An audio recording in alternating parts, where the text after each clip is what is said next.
ఉన్న బంగారాన్ని విడిపించి ఆ రోజు ఆన్లైన్ రేటుకే మేము కొంటాం. Sharma gold company. నమస్తే, మీరు చూస్తున్న సుమన్ టీవీ. నేను మీ కీర్తి. సెప్టెంబర్ 16 తారీఖు నుంచి 30 తారీఖు వరకు ఏ రాశుల వారికి ఏ విధంగా ఉండబోతుందో మనకు తెలియజేయడానికి ప్రముఖ ఆస్ట్రాలజర్ బ్రహ్మశ్రీ నందిబట్ల శ్రీహరి శర్మ గురువు గారు ఉన్నారు. నమస్తే గురుగారు. వాగర్థావివ సంపృక్తౌ వాగర్థ ప్రతిపత్తయే జగదః పితరౌ వందే పార్వతీ పరమేశ్వరౌ. ఆదిత్యాయ చ సోమాయ మంగళాయ బుధాయ చ గురు శుక్ర శనిభ్యశ్చ రాహవే కేతవే నమః. శృంగేరి జగద్గురు పీఠాధిపతులకి, కంచి పీఠాధిపతులకి నమస్కారములు తెలియజేసుకుంటూ కార్యక్రమాన్ని ప్రారంభిద్దాం. గురుగారు, ఈ రోజు తులారాశి వారికి సెప్టెంబర్ 16 నుంచి 30 తారీఖు వరకు ఎలాంటి ఫలితాలు ఇవ్వబోతుందో తెలియజేయండి. సెప్టెంబర్ 16వ తారీఖు నుంచి 30 తారీఖు వరకు తులారాశి వారికి ఏ విధంగా ఉండబోతుందో తెలుసుకునే ముందు గ్రహ సంచారం తెలుసుకుందాం. రాశిలో శుక్రుడు 20వ తారీఖు తర్వాత, ఇక వ్యయమందు 16వ తారీఖు నుంచి రవి 12వ స్థానంలో ఉండడం, లాభస్థానంలో బుధుడు తర్వాత వ్యయస్థానంలోకి రావడం, అలాగే పంచమ స్థానంలో శని వక్రీకరించి రాహువు షష్టమ స్థానంలో, కేతు వ్యయస్థానంలో, గురువు అష్టమ స్థానంలో మరియు కుజుడు నవమ స్థానంలో స్థితి పొంది ఉండడం. ఈ కారణం చేత తులారాశి వారికి ప్రధానంగా రవిగ్రహ మార్పు కొన్ని ఇబ్బందులను తీసుకొని వస్తుంది. ఏమా ఇబ్బందులు అంటే, ప్రధానంగా ఉద్యోగ భద్రత అనేటువంటిది ఉండదు. ఉద్యోగంలో అధికారుల యొక్క ఆగ్రహానికి గురయ్యేటువంటి అవకాశాలు ఉంటాయి. తోటి ఉద్యోగస్తులు సహాయ సహకారాలు లేకపోవడము, మీ పనిలో మీకు ఒత్తిడి పెరగడము, తద్వారా మీరు సమస్యల్ని ఎదుర్కొనే అవకాశం ఉంటుంది.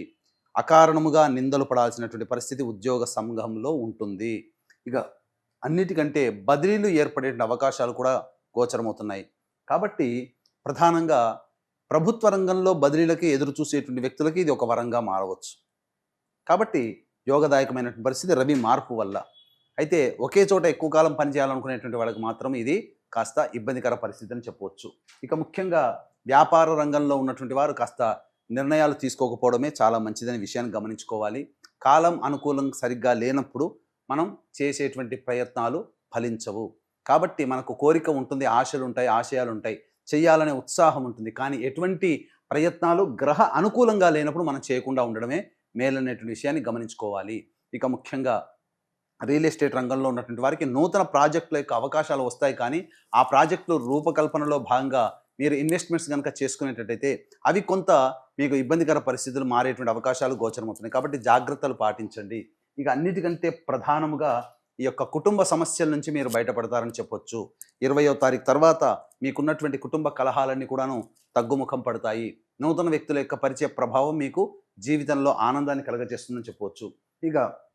ఇక ప్రధానంగా గమనించుకున్నట్లయితే విద్యార్థులకి చక్కటి విద్యావకాశాలు మరియు చేసేటువంటి ప్రతి ప్రయత్నాల్లో మీరు అనుకున్నటువంటి చోట నూతన విద్యా ప్రవేశం అనేటువంటిది జరిగే అవకాశాలు గోచరమవుతున్నాయని చెప్పవచ్చు. ఇక ఏతావాత మనిషికి ఏ విధంగానైనప్పటికీ కూడాను సమస్యలు అనేటువంటివి 100లో 75% సమస్యలు ధనపరంగా వస్తాయి, 75% సమస్యలు ధనంతో తీరుతాయి.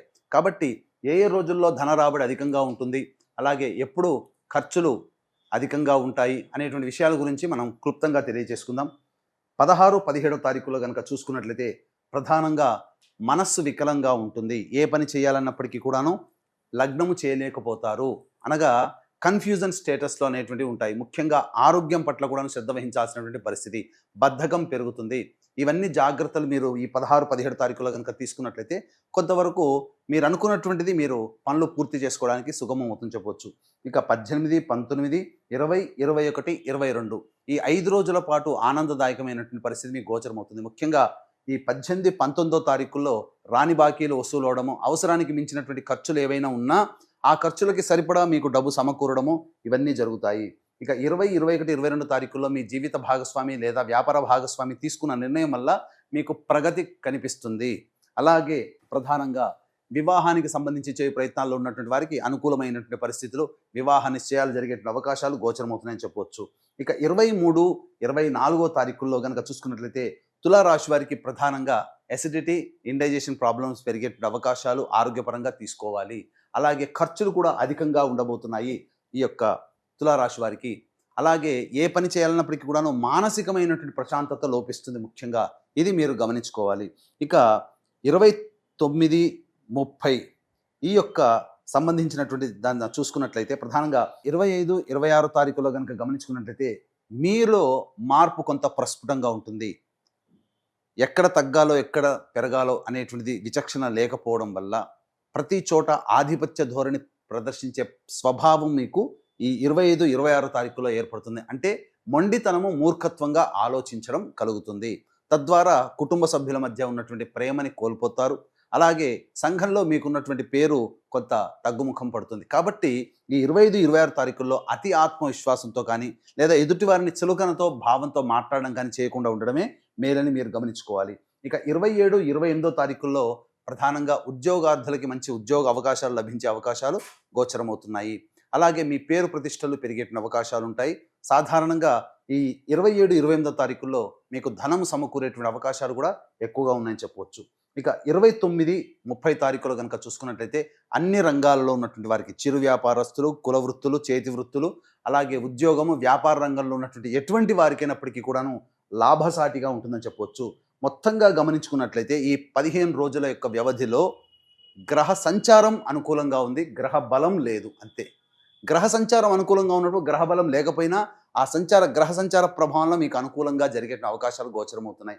కాబట్టి ఈ యొక్క తులారాశి వారికి సాధారణం కంటే ఎక్కువగా మంచి శుభ ఫలితాలు. ఒక ఉద్యోగస్తులు మాత్రమే భద్రతతో మీరు చాలా జాగ్రత్తగా లౌక్యంతో మీ యొక్క ఉద్యోగంలో మెలగాలి ఈ యొక్క 30వ తారీఖు వరకు అని చెప్పవచ్చు. కాబట్టి ఏ వ్యక్తికైనప్పటికీ కూడాను దైవానుగ్రహం అన్నిటికంటే ముఖ్యం. కాబట్టి ఈ యొక్క చంద్రగ్రహణం సెప్టెంబర్ 18వ తారీఖు రోజున ఏర్పడబోతుంది.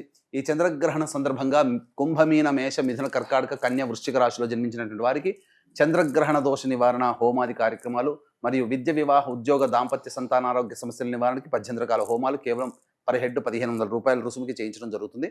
అవకాశం ఉన్న వాళ్ళు కార్యక్రమ తదనంతరం కాంటాక్ట్ చేసి పూర్తి వివరాలు తెలుసుకోవచ్చు.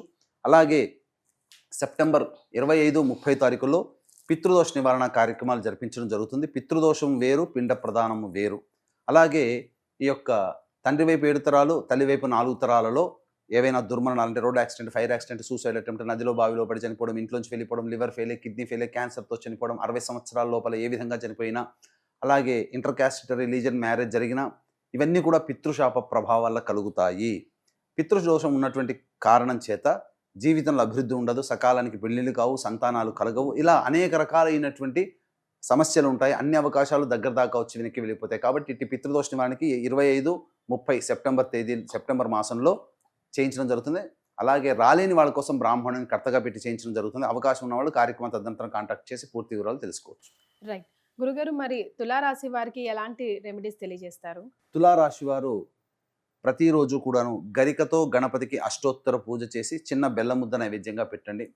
బుధవారం రోజున గణపతి దేవాలయంలో అర్చనాభిషేకాదులు జరిపించుకోండి.